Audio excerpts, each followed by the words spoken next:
Bonjour à tous, je vous propose aujourd'hui ce tirage pour faire le point sur votre situation sentimentale, émotionnelle, relationnelle, voilà, que vous soyez célibataire ou pas. Ça va être l'occasion justement de voir un petit peu ce qu'il en est, on va regarder ça avec le tarot. Mais avant, voilà, j'avais cette carte-là qui est tout simplement que j'ai tirée pour nous accompagner sur ce tirage-là, qui peuvent être des petits conseils supplémentaires, ou en tout cas une image, une vibration à laquelle se rattacher. Cette carte-là qui nous parle de détendez-vous et contentez-vous d'être. Là, ça nous ramène à l'être, l'être-té, et non peut-être pas être dans le faire ou dans des attitudes qui ne seraient pas nous-mêmes. Là, j'entends surtout en sous-jacent comme l'authenticité, être vraiment soi. Et de se détendre là-dedans, c'est-à-dire d'arrêter peut-être de vouloir paraître autrement, même de se montrer presque comme à son meilleur avantage, hein, ça, on va dire, c'est pas une mauvaise chose, sauf que c'est peut-être se couper d'une part d'authenticité et donc de vérité, ce qui fait que du coup, ça peut peut-être contribuer à fausser légèrement la donne sur vos dynamiques relationnelles, sentimentales, ou sur le fait de rencontrer ou de ne pas rencontrer quelqu'un. On va aller regarder tout ça plus en détail. Alors, pour celles et ceux qui écoutent, petit bilan de situation. Alors, on y va. L'état des lieux de la situation. L'impératrice, l'amoureux. Alors, est-ce qu'on est dans le cadre? Oui. Alors, je pense que pour certains sont clairement célibataires, hein, sont dans un, comment dire, donc prendre soin de soi, peut-être ça fait même un moment, et peut-être aimerait bien, comme l'impératrice qui regarde en direction de cette carte des amoureux, se réouvrir à plus de une vie sociale, relationnelle au sens large, qui peut-être ouvrira, débouchera à une vie sentimentale, plus ouverte, plus extérieure. Peut-être que là, elle a passé un temps qu'elle estime suffisamment long. Elle, si je parle là de l'impératrice, donc de vous, mais que vous soyez un homme ou une femme, peu importe, je parle de cette énergie. Peut-être elle estime avoir passé suffisamment de temps chez elle, enfin dans l'intérieur en tout cas, à s'occuper d'elle, à prendre soin de ce qui était encore fragile, à grandir dans son propre pouvoir, dans sa propre connaissance d'elle-même, confiance en elle-même, voilà, dans sa robustesse, remettre sur sa tête sa couronne de son propre pouvoir, avec des guillemets, son pouvoir personnel, de son authenticité, de qui elle est, de ses valeurs, de ses compétences, de ses compétences humaines, je veux dire, savoir-être, c'est qui elle est, quoi, on pourrait dire ses atouts, comment on peut appeler ça,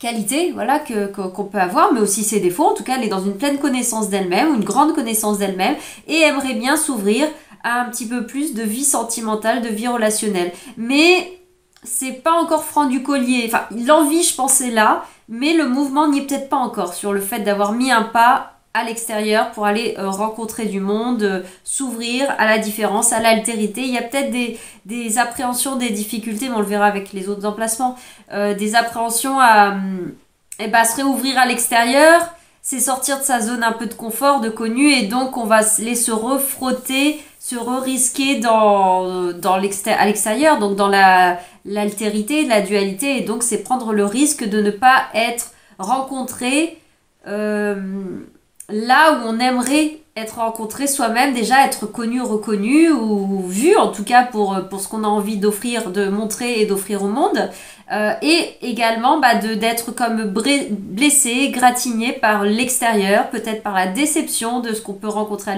l'extérieur, ou par cette déception qui découlerait du fait de on ne me voit pas tel que je suis, hein, il y a ce cheminement de connaissance de soi, mais après arriver à l'incarner et à l'exprimer à l'extérieur, et à l'irradier, le dégager, enfin comme l'image un peu solaire, en tout cas d'un astre rayonnant là, que depuis notre centre, ça puisse irradier ces différentes couleurs de qui l'on est, et que ce soit vu et perçu pour ce que c'est, et même apprécié, hein, l'espoir est certainement là, apprécié pour ce que c'est. Mais voilà, il y a sûrement l'appréhension d'aller se frotter à ça. On va aller regarder ce qui bloque. Alors, le blocage, ce qui bloque. L'étoile. Là, peut-être qu'il y a une part de nous qui n'y croit plus trop. La lune. Ah.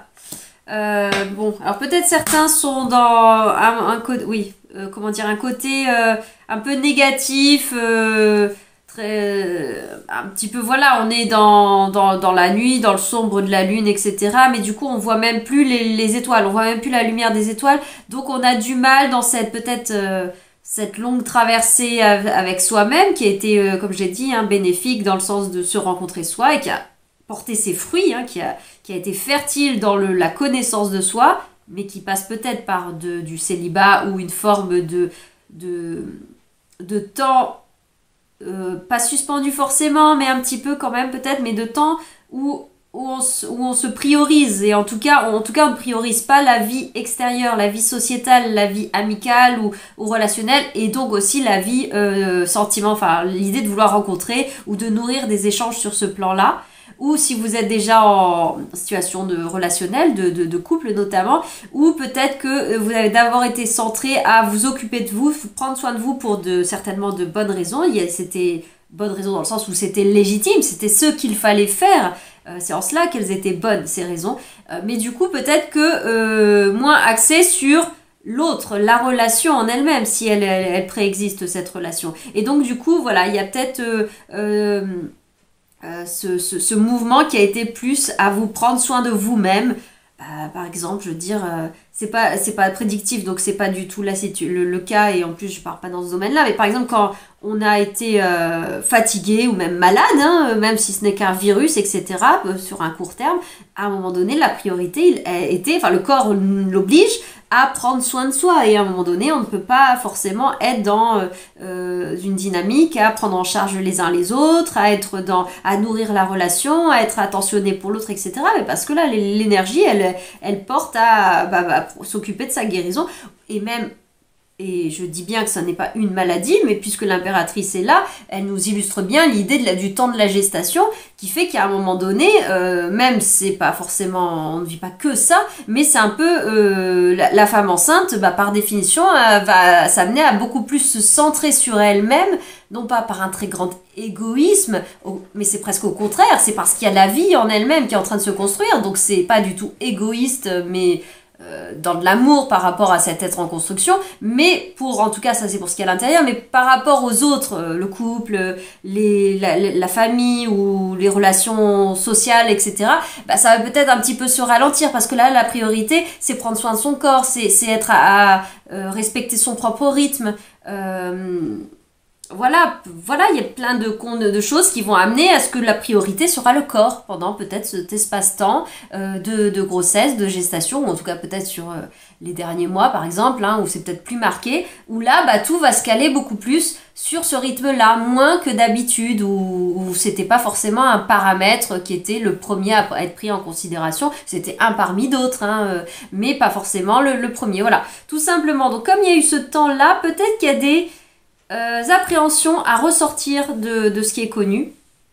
Donc du coup, d'une part, il peut y avoir de l'appréhension émotionnelle et un peu une perte de foi, d'espoir, où on a tellement pris l'habitude, même comme on a été en convalescence pendant, je sais pas, 4 mois pour une jambe cassée, etc. Il y a comme une appréhension à ressortir dehors.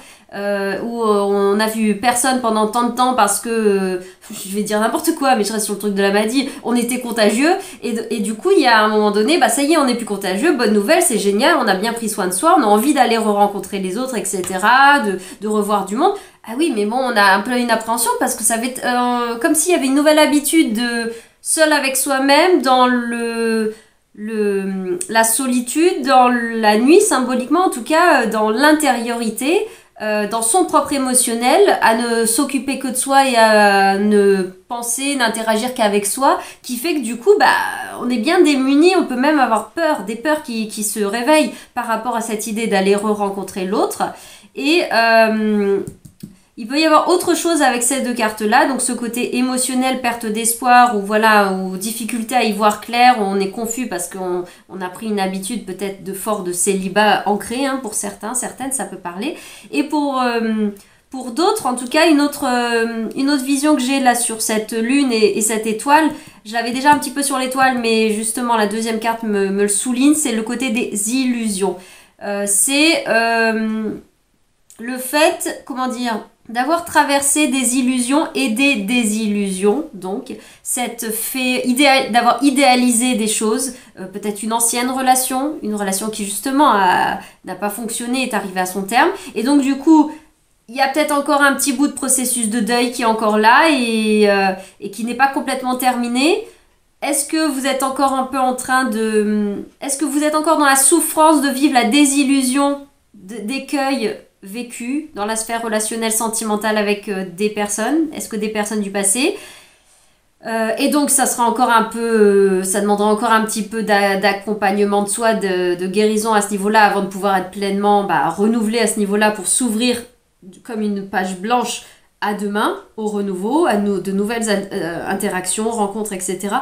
Ou alors, est-ce que même dans votre présent, même si ça n'est plus la question d'une relation du passé, est-ce que vous ne... est-ce que vous... comment dire, vu que vous êtes beaucoup dans l'impératrice avec vous-même, etc., est-ce qu'il n'y a pas une part de vous qui... fantasme d'une certaine façon la manière d'être en relation à l'extérieur, l'amour de façon générale, une relation peut-être en particulier, une personne en particulier que vous envisagez, qui vous a tapé dans l'œil, je sais pas, que vous avez rencontré, ou même d'ailleurs que vous n'avez pas rencontré, dans le sens où vous idéalisez tellement la personne qui vous correspondrait et vous mettez ça tellement sur cet idéal, c'est pas la personne puisque même si elle n'existe pas, vous mettez tellement cette vision sur un piédestal, comme un idéal, que du coup en fait vous vivez plus dans une dimension onirique de rêve, d'idéalisation, même de fantasme dans une certaine manière, dans le sens du rêve, hein, où ceci se vit dans une sphère éthérée, fantasmée, par contraste avec réalisé, fantasmé, réalisé dans le réel, dans le vécu, où ça se joue dans la matière. Il y a un côté, avec cette étoile que je sentais un petit peu comme dans un tirage précédent, se présentant d'une façon un petit peu... piquante dans le sens des idéaux trop hauts, de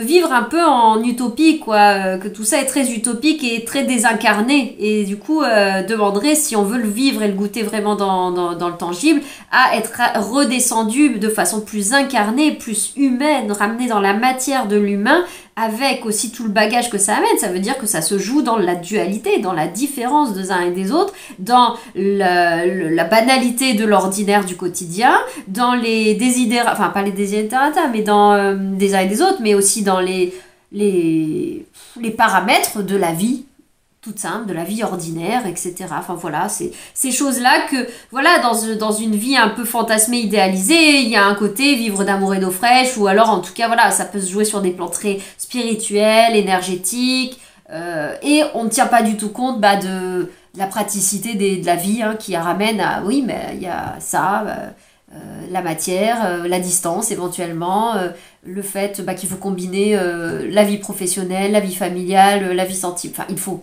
Enfin, tous ces paramètres qui sont comme des éléments de l'équation, mais que sur un plan fantasmé, on n'a pas envie de s'encombrer des paramètres de l'équation beaucoup trop terre à terre, tangibles, que voilà, ça nous saoule un peu. Du coup, il peut y avoir un côté plaisant à baigner dans quelque chose que d'émotionnel, que de spirituel, que de...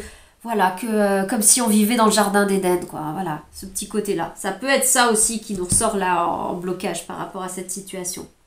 On va continuer, alors là, parce que maintenant on a vu tout ça, c'est bien beau, mais maintenant, comment on dépasse tout ça? Comment on dépasse le blocage? Alors, comment dépasser le blocage? Ouf, la maison Dieu. Il y a des choses à bousculer, il y a des croyances à bousculer. Peut-être que là, justement, c'est sur le volet là que je vous ai expliqué, sur des idéaux, etc. Il y a les déconstruire certainement, peut-être un peu se bousculer pour être face à la réalité et ouvrir un peu plus les yeux d'une certaine façon. C'est un bond de conscience, hein. Ça bouscule, certes, mais d'un autre côté, c'est pour amener de la clarté mentale, parce que pour amener une clarté de vision plus profonde, où on décanille un petit peu, c'est la tête, c'est la tête au sens du mental, l'ego peut-être, un ego, je veux dire même une part de notre tête analytique qui nous permettrait de plus conceptualiser l'amour et les relations, plutôt que de vivre l'expérience des relations, etc. Alors, genre, je sais presque si je vous entendais penser ou dire pour certains, oui, mais bon, je ne peux vivre que... puisqu'il ne se passe rien dans ma matière, dans ma vie depuis tellement de temps, je ne peux que vivre ça sur un plan de conceptualisation et de vivre ça sur le plan mental. À défaut de le vivre dans le concret, ça se joue là. Oui, j'entends tout à fait, mais là justement, en stoppant peut-être de nourrir trop ce volet uniquement mental, pas qu'intellectuel, ça peut être très émotionnel aussi, mais en tout cas très dématérialisé, ça pourra vous aider à revenir plus au sol. Alors là, on l'a comme un conseil, donc n'attendons pas que la vie nous bouscule à ce point, nous fasse complètement, nous amène à être complètement désillusionnés parce qu'on a, comme s'il y avait besoin que la vie vienne complètement fracasser notre croyance, notre beau rêve, etc. Et comme si on chutait du jardin d'Éden, justement, on chutait de notre rêve, ou alors un réveil brutal à la réalité, comme si on était vraiment endormi, c'est trop beau, on est trop bien dans notre rêve, et puis d'un coup, bim, il y a le réveil qui sonne, et non, ça y est, c'est la réalité qui se rappelle à moi, et bim, il faut sortir de ce rêve. Non, je retourne sur la couette et je veux rester dans ce rêve-là. Bon, là, comme il est là en conseil, n'attendons pas de se faire réveiller en sursaut et d'avoir le cœur qui bat à 1000 à l'heure et après d'être dégoûté parce que c'était trop bon ce qu'on vivait avant et on voudrait repartir vivre dans ce monde de rêve alors que il y a la vie, quoi, et la vie, elle est là, c'est sûr, elle est différente, donc du coup, on n'a pas envie d'y retourner. Mais justement, choisir de le faire volontairement en conscience permet d'aller sortir de la fantasmagorie pour revenir plus les pieds sur terre, plus dans du concret. Et tout ça n'est pas pour dire, du coup, oui, mais bon, c'est bien, parce que c'est quand même ça qui me fait garder l'espoir, ça me permet de voir du positif dans ma vie. Enfin, voilà, on le sent vraiment comme une béquille, un doudou, quoi, à un moment donné. C'est tout à fait ok. Oui, à un moment donné, si on veut passer une marche supplémentaire dans cette tour, là, on peut voir les escaliers qui ascensionnent, qui montent en conscience, en clarté, de plus en plus de clarté, qui ne passe plus autant par un filtre qui vient distordre la réalité du mental, de nos croyances, de nos peurs aussi, de tout ce qui fait notre attachement à l'identité. Et du coup, on va pouvoir voir les choses de façon plus lucide. Et si on a à cœur de vouloir vivre dans notre vie relationnelle des relations authentiques, qui nourrissent un espoir, un idéal, c'est aussi ça le vœu de l'espoir. C'est aussi, et puis émotionnel, avec une richesse émotionnelle, quoi, qui se donne à goûter, à vivre, pardon. Si on veut vivre ça dans notre matière, il y a un moment donné, il faut bien sortir du fait de vivre dans le rêve. Ça passera par le fait d'accepter, oui, ok, ça n'est pas là pour l'instant pour certains, ça n'est pas l'idéalisation que je m'en fais, par exemple pour d'autres qui seraient en relation, en couple, c'est aussi sortir de ce que l'on se raconte à propos de la relation ou du potentiel de la relation ou sur l'autre et sur nous, mais dans la relation, de revenir à quelque chose de plus réaliste, concret, et comment je peux matérialiser ce rêve dans la vraie vie. Et du coup, d'y aller, brique après brique, pierre après pierre. Mais voilà, ça demande un peu à se mettre un peu un coup de boost, presque un coup de pied au derrière pour certaines, si c'est nécessaire. Mais un coup de pied au derrière qui nous fait grandir, où on se dit à nous-mêmes, stop, ça suffit. Là, j'arrête avec un fonctionnement. J'arrête avec certaines choses et j'active d'autres choses pour moi, pour mon plus grand bien. Ou alors si je le fantasme et je rêve depuis tant de temps à renouer des liens avec l'extérieur, etc., mais comme je vous parlais de cette image là d'avoir été en convalescence et que du coup maintenant ça y est, on a envie d'y retourner mais on n'ose pas y aller, vous n'allez pas passer 4 mois supplémentaires à être dans l'entre-deux, à pas oser y aller à un moment donné, ou alors vous mettez le coup de pied au derrière pour y aller, tout simplement, au risque d'être déçu, au risque de ne pas être accueilli, vu tout de suite, perçu par tout le monde comme la personne que vous êtes devenue, ce sur quoi vous avez travaillé, guéri, Laissez grandir en vous tout ça, voilà, bien sûr. Et peut-être, mais vous prenez ce risque-là, mais vous prenez le même risque que ce soit vu, que ce soit perçu, que ce soit accueilli et apprécié. Il y a les deux en fait. Il y a les deux dans l'équation. On peut pas vraiment tenter l'un sans l'autre. On peut comme donner plus de chance par notre état d'esprit, comment dire, tout notre état intérieur, émotionnel, vibratoire et donc nos pensées, tout ça, la loi de l'attraction, tout ce que vous voulez, c'est l'énergie que l'on impulse dans la vie et donc qu'on impulse dans une dynamique relationnelle par exemple, qui va encourager dans un sens ou dans un autre, pardon, si on est dans des idées noires, etc., bah on va interagir avec des personnes qui vont plutôt nous nourrir ces côtés-là ou être en miroir avec ce côté-là, si on est plutôt dans une joie de vivre, etc., et qu'elle est vraiment ancrée en nous, hein, qu'elle est réelle, hein, pas juste, justement, pas fantasmée, un peu pas comme un truc de façade, hein, bah, du coup, on attirera aussi à nous des situations plutôt joyeuses, plutôt de la manière dont nous aussi on rayonne, pas de la manière seulement dont on se présente, mais dans la manière où on rayonne vraiment.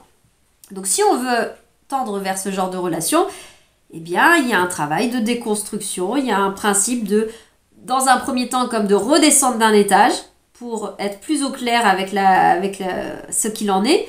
Et ensuite, parce que c'est un principe évolutif, la maison de Dieu, c'est une ascension, hein, et ensuite pour passer à un cap supérieur dans notre cheminement personnel. Mais là, avec la lune et l'étoile, ça me fait vraiment penser, alors c'est pas une notion forcément qu'on entend dans le relationnel, mais plutôt dans le milieu professionnel, des trucs comme ça, mais ça me fait penser à l'idée, à l'image surtout vraiment du plafond de verre. Là, c'est comme si cet état d'idéalisation, etc., ou de vivre dans le subtil, pouvait être comme un plafond de verre où on peut pas aller plus loin, et d'un autre côté, comme il est en verre...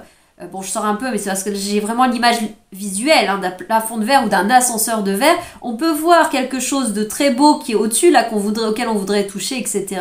Mais en réalité, on peut pas le toucher parce qu'il y a la vitre. Donc voilà, on est sur cette notion de plafond de verre. Si on veut dépasser et aller à l'étage, comme l'ascenseur là, de verre nous amènerait, l'ascenseur de verre dans Charlie de la chocolaterie, je pense aussi, qui nous amène vraiment à l'étage du dessus, là, dans ce processus de tour de Maison Dieu où on passe un cap, eh bien, il est nécessaire de briser la vitre en elle-même, ou en tout cas, là, symboliquement, bah, d'accepter, je lâche prise à dire, ok, je vois la vie au travers de cette vitre, plafond de verre, la vitre me protège d'une certaine façon de la réalité extérieure, je vois les belles images que j'ai envie de voir, et je suis protégée à l'intérieur de la bulle de verre, ou de l'ascenseur de verre de Charlie.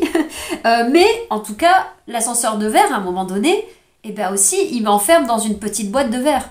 Alors oui, j'ai une perception, une perspective belle du jardin d'Éden, mais en fait, je peux pas toucher l'eau, je peux pas mettre mes pieds dans le sable, là, comme dans l'idée de l'étoile, je peux pas respirer, je peux pas vraiment le vivre. Donc je vis pas la relation.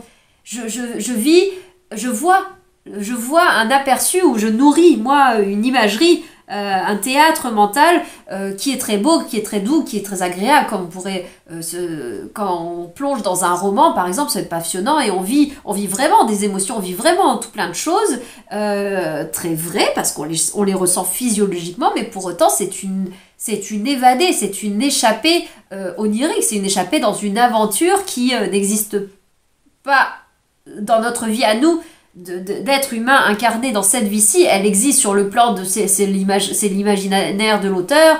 On peut s'imaginer que d'une certaine façon ça peut exister sur un certain plan, mais ça n'est de toute façon pas le plan dans lequel on est en train de vivre là maintenant. Donc, et ben voilà, peut-être qu'il faut accepter de dépasser son propre plafond de verre à ce niveau-là.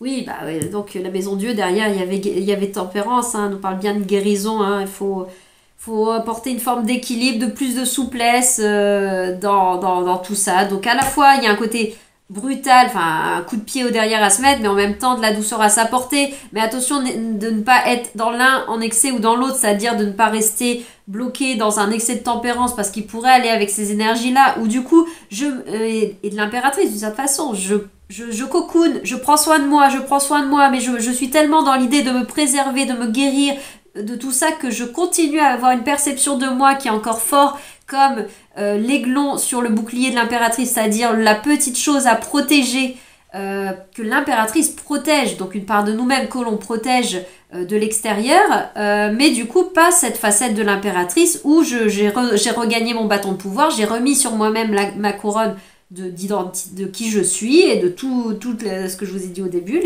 toutes les facettes de moi-même, et donc je me sens armée, outillée, au-delà d'armes, équipée pour aller dans le monde. L'aiglon, il est protégé, d'accord, mais là, avec un excès de tempérance, etc., dans la situation, ça serait de trop se ménager, trop se protéger. Du coup, on préfère rester dans le cocon et à regarder la vie derrière le plafond de verre. D'un autre côté, on nous dit un peu mettre un coup de pied au derrière pour en sortir. Et en même temps, si on se fait l'idée n'est pas non plus de se faire que violence et de que sortir, de que se bousculer et de complètement bafouer notre sensibilité et de qui l'on est. C'est même plus le fragile de qui on est, notre sensibilité tout simplement. Homme ou femme, hein, la partie sensible en nous. Et c'est pas d'aller briser nos rêves, c'est pas d'aller piétiner, marcher sur notre étoile, c'est pas d'enfouir l'émotionnel, pas du tout. C'est d'aller le rencontrer d'une façon plus responsable aussi, j'ai envie de dire. Responsable avec soi-même. Donc ça implique une forme de lucidité. Prendre soin comme la maman, etc., c'est une forme de responsabilité. Mais peut-être que là, on peut aussi être le parent intérieur. Au-delà d'être la mère intérieure qui prend soin, qui cocoune au sens de tempérance, on peut s'apporter un petit peu de cette douceur-là, mais pour s'accompagner fermement, se prendre la main, comme le parent intérieur, mais plutôt du coup yang, hein, que dans les archétypes, hein, c'est loin de se dire « Ah bah oui, mais moi j'ai pas eu une mère comme ça, ou j'ai pas eu un père comme ça, ou ceci ou cela », comme le parent, plutôt le père intérieur, à soi, qu'on l'on est, être nous, un parent intérieur plutôt masculin, dans l'archétype du yang, qui vient nous accompagner pour nous dire je t'emmène vers l'extérieur. C'est la fonction, même au niveau du bébé, etc. C'est la fonction du père, et à un moment donné, d'être l'élément qui vient séparer l'enfant de sa mère dans la fusion, mais pas juste pour les blesser et les défusionner par plaisir de les défusionner, non, parce qu'il y a besoin de venir rencontrer le grand monde, l'altérité. C'est le moment où le jeune enfant va aller dans le monde. Comme le moment de l'amoureux, moi je l'associe beaucoup à l'adolescence, où on va aller se rencontrer, s'ouvrir, on sort d'un cocon familial et on s'ouvre à rencontrer plein de diversité, des gens différents de nous. Et ça, c'est la fonction du père qui vient à un petit peu amener l'enfant à aller découvrir ce qui se passe à l'extérieur des quatre murs de la maison, du cocon familial, de la dynamique habituelle, etc. Et donc là, on peut être cette fonction intérieure pour nous-mêmes, de nous accompagner dans ce côté feu, énergie masculine, yang de la maison Dieu, qui nous amène à sortir de notre tour d'ivoire, de notre zone de confort, de notre zone de connu, à l'extérieur. Mais si ça peut vous rassurer, n'ayez pas peur de le faire ça de façon trop brutale. Vous avez aussi le côté de la douceur, le côté plus maternel, plus cocon, qui vous accompagne également pour faire ça de façon progressive, doucement, un pas à l'extérieur, et puis on s'accompagne avec douceur, et puis ensuite on grandit, ça va, on peut passer à une marche supplémentaire, etc. Mais dans l'idée de ne vous enfermez pas dans le cocon, dans la léthargie du cocon qui rassure, etc., mais du coup qui fait le plafond de verre, qui fait qu'on ne passe plus de marche supplémentaire. Après, c'est aussi un choix que de ne pas vouloir en passer, hein. Qu'il soit conscient ou inconscient, tout est ok. Libre arbitre total. D'ailleurs, l'amoureux nous dit un petit peu ça, hein. L'ange au-dessus de la tête de ces personnages, dans une perception, une vision de l'arcane majeur de l'amoureux, ça serait de voir qu'en fait, l'angelot attend que le personnage, on va dire, central de l'amoureux, ici, se décide de savoir dans quelle direction, vers où son cœur balance. C'est pas l'angelot qui va décider à sa place je vais tirer ma flèche à droite, à gauche, en haut, en bas, etc. Il attend de connaître l'inclinaison du cœur de ce personnage pour tirer la flèche, symboliquement, là où va son cœur, son amour, dans la direction de ce que lui a décidé. Et c'est là que je trouve que cette carte-là nous renvoie beaucoup au libre arbitre. Il nous dit pas que c'est la vie, l'extérieur, Dieu, je ne sais pas quoi, qui va décider pour nous le destin, nous dire c'est un tel, c'est pas un tel, etc. Non, c'est l'inclinaison de notre cœur, c'est notre libre arbitre, plus les facilités que la vie amène, facilités ou difficultés, hein, bien sûr, qu'on y a aussi ces énergies qui nous accompagnent. Pour moi, c'est pas tout blanc ou tout noir, c'est pas, on n'est rien, pas de libre arbitre au milieu d'un grand tout qui a tout décidé pour nous, et c'est pas non plus, on est tout puissant et tout est entre nos mains, et il n'y a aucun paramètre dans l'équation, par exemple, qui sont autres que juste notre bonne volonté. Bonne ou mauvaise, notre volonté, notre libre arbitre. Non, il n'y a pas que ça non plus. C'est une équation multifactoriel. Voilà. Alors moi qui adorais, purée, j'adorais les maths. Non, non, non, non, quelle galère c'était pour moi les maths. Je vous parle de prendre des images de fonctions. Bon, c'est pas grave. D'équations, etc. Bon, bah c'est comme ça. Alors, quelle ressource sur laquelle vous pouvez vous appuyer? Ressources intérieures ou extérieures? Sur quoi vous pouvez vous appuyer pour vous aider?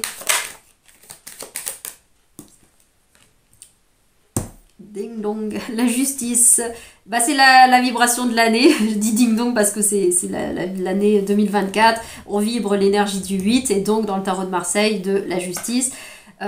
Donc il y a un côté, bah, c'est maintenant, le petit côté temporel me dit, bah, c'est un petit peu cette année que tout pousse. Je vous parlais des énergies extérieures à nous qui peuvent converger, aider, favoriser hein, la résolution de l'équation, si on peut dire, ou l'avancement dans l'équation. Bah là, voilà, le terreau est fertile pour ça, puisque collectivement, on est porté par cette vibration de justice.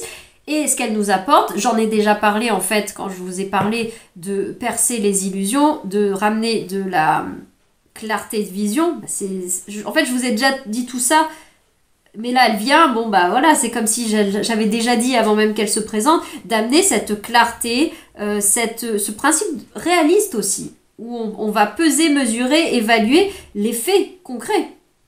On va sortir, c'est ce qui va aider à sortir de quelque chose qui nous emmène où on ne sait plus quelle est la part de vérité, de réalité en tout cas, le part de réellement vécu.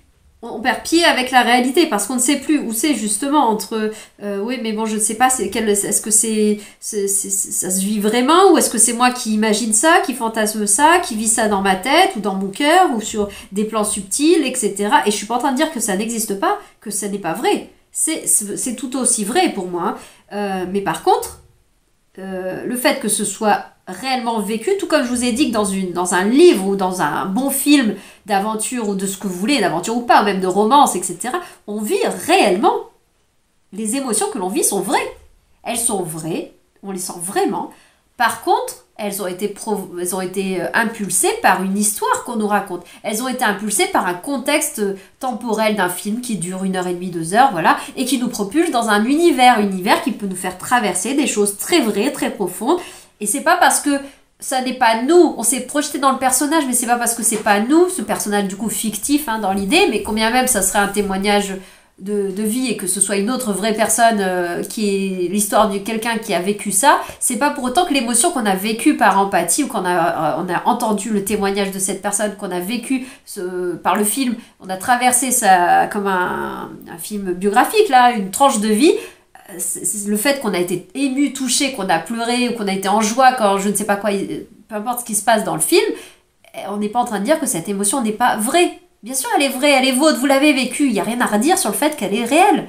Elle est vraie, elle existe. Après, c'est pas pour autant que ce sont des choses concrètes de votre vie de tous les jours qui ont provoqué ces émotions-là. C'est en cela, c'était une fiction. Ça se passait dans le temps d'un film, d'un livre, etc. ou d'un rêve. Et c'est vrai qu'à un moment donné, quand on est des fois dans l'entre-deux de tout ça, on peut parfois ne plus savoir si est-ce que c'est des parts intuitives de moi sur certains plans qui parlent ou est-ce que c'est le concret. Et là, la justice, elle amène à à être vraiment dans de la clarté par rapport à ça. Et qui nous dit aussi, hein, je revois, là, je regarde de ce côté-là, détendez-vous et contentez-vous d'être. D'être, c'est revenir au centre. Soyez vous-même. La justice, elle nous regarde face à face. Elle-même, elle se présente brute de décoffrage. Elle est telle qu'elle est. Elle peut paraître froide. Elle peut paraître droite dans le sens pas souple, pas un peu immuable, pas... On peut dire ce qu'on veut, mais ça colore, ça met du jugement dans ce que je dis. Elle se montre comme ça. Voilà, neutre. De face, tout simplement. Donc ça me renvoie à l'idée de détendez-vous et soyez qui vous êtes. Peu importe, cherchez pas à adopter un fonctionnement qui n'est pas le vôtre. Soyez aussi droite que la justice, quoi. À la rigueur, enfin droite, faut se lâcher la grappe aussi, hein, mais droit avec vous-même, dans la lucidité. Le premier engagement peut-être à avoir, c'est de se dire je vais être lucide avec moi-même, parce que ça nous amène quoi? Ça nous amène... C'est agréable de vivre l'émotion dans le film, mais est-ce qu'on a envie de passer notre vie à regarder le film et à vivre notre vie par procuration dans le film? C'est un peu ça, du coup, l'idée. Bon, bah non, on veut le vivre dans la matière. Même si les émotions étaient vraies et on les ressentait vraiment dans le film. Bah, à la rigueur, pourquoi pas, mais c'est toujours l'idée du plafond de verre. Ça peut être un choix que de rester derrière la vitre du plafond de verre qui nous préserve de certaines choses, qui nous permettent de voir et donc de ressentir certaines choses, mais il y a un filtre, il y a du verre. Il y a quelque chose qui empêche d'aller plus loin et qui filtre. La justice nous amène quelque chose qui paraît beaucoup moins fun, beaucoup et la maison Dieu, beaucoup plus rigide, beaucoup plus très réaliste, sauf que peut-être que ça va nous amener à vivre ces mêmes émotions qu'on voulait goûter, toucher, non plus d'une façon éthérée, mais d'une façon très concrète. Et bon, je pense quand même que, ouais, il y a le soleil derrière, hein, on vit ça d'une façon, ça amène à de la joie et du bonheur quand même, hein, et puis, c'est vécu, le soleil, ça me renvoie vraiment aussi au plexus solaire, donc c'est rayonnant, on le vit dans l'incarnation, dans la chaleur humaine, dans la simplicité aussi d'une certaine façon.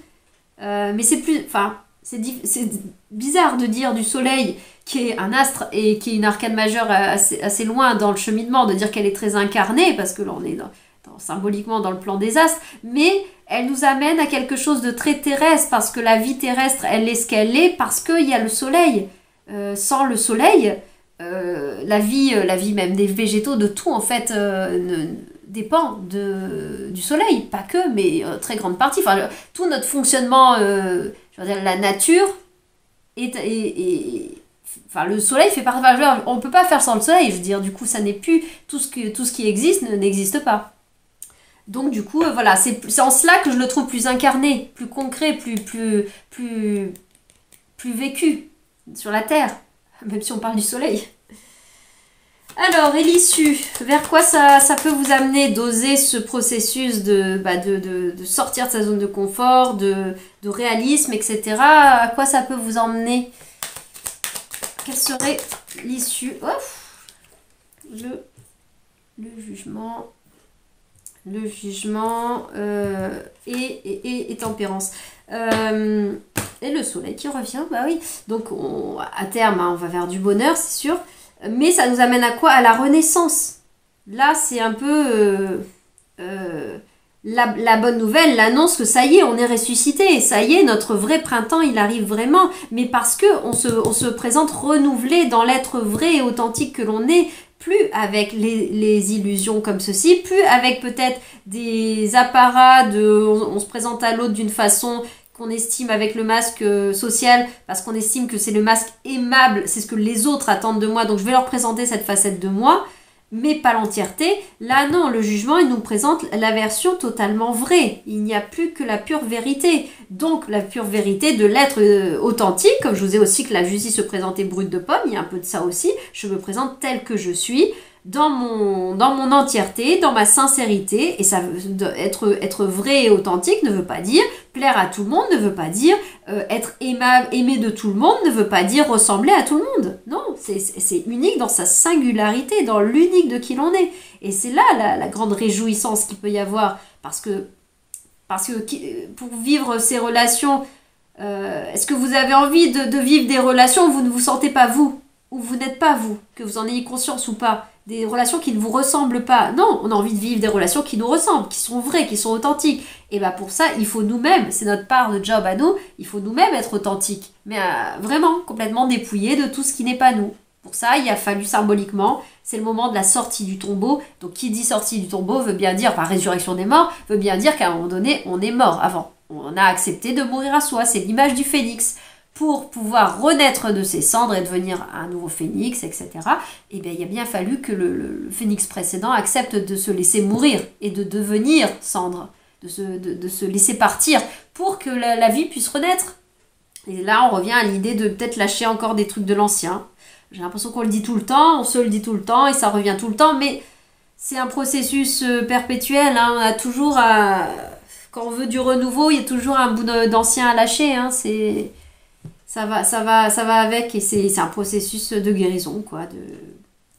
Et c'est un processus en mouvement, ce n'est pas figé. C'est quelque chose c'est pas qu'on est tout le temps en train de se guérir, mais c'est tout le temps à se guérir dans le sens, comment dire, le contraire de la guérison, je pense notamment, là, je vois les flux de l'eau, l'état contraire d'un état sain, donc d'un état vivant notamment dans le corps, c'est lorsque les fluides sont à l'arrêt. Ce qui vient à dire que l'état de vie, c'est un état circulatoire, c'est le mouvement, la vie c'est le mouvement, c'est le changement, mais même on le voit à l'image du corps, c'est parce que ça circule, ça pulse, hein, le sang il va dans le cœur, etc.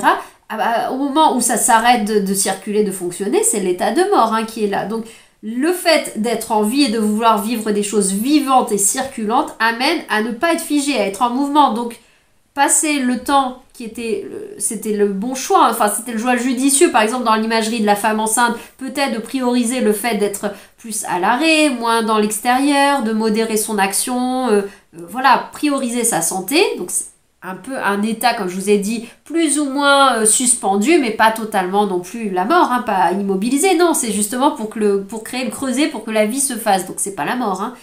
Mais par contre, une fois que ce temps qui était judicieux, parce que le contexte invitait à cela, de se prioriser, de vivre ce temps suspendu, etc., est terminé, mais on sent que vous avez l'élan à vouloir le clôturer vraiment, pour pas revenir à la vie immergée dans du monde, dans des relations, mais pour ça, il y a à mettre des choses en mouvement. Il faut faire circuler des choses. On ne peut pas être dans rester dans le côté stable, figé, immuabilité qui nous protège, qui nous sécurise de notre zone de confort. Hein. On en revient toujours à cette imagerie de zone de confort, zone de connu.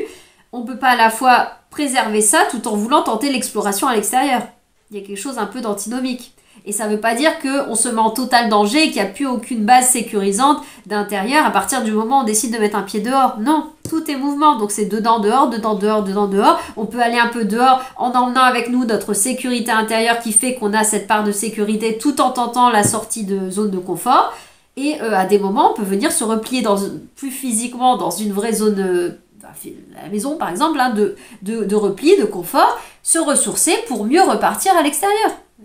Après chaque journée, il y a la nuit, hein, ou après, avant, on s'en fiche, mais l'un enchaîne l'autre. Il y a besoin des deux. On ne peut pas faire l'un sans l'autre.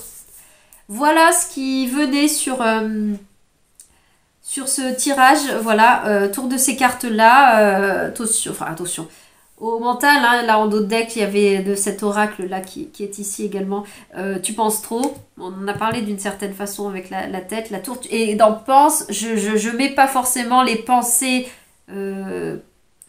dans penser, je mets aussi le côté onirique de vivre, de vivre en pensée, pas forcément de penser à faire les courses, de penser machin, où tu réfléchis trop dans le sens analytique, je décortique la vie, très intellectualisant, ça peut être, tu penses trop au point de vue intellectuel pur, mais ça peut être aussi, tu penses trop dans le sens, tu vis trop dans l'air, tu vis trop dans la fantasmagorie de ton émotionnel et de ton imagination.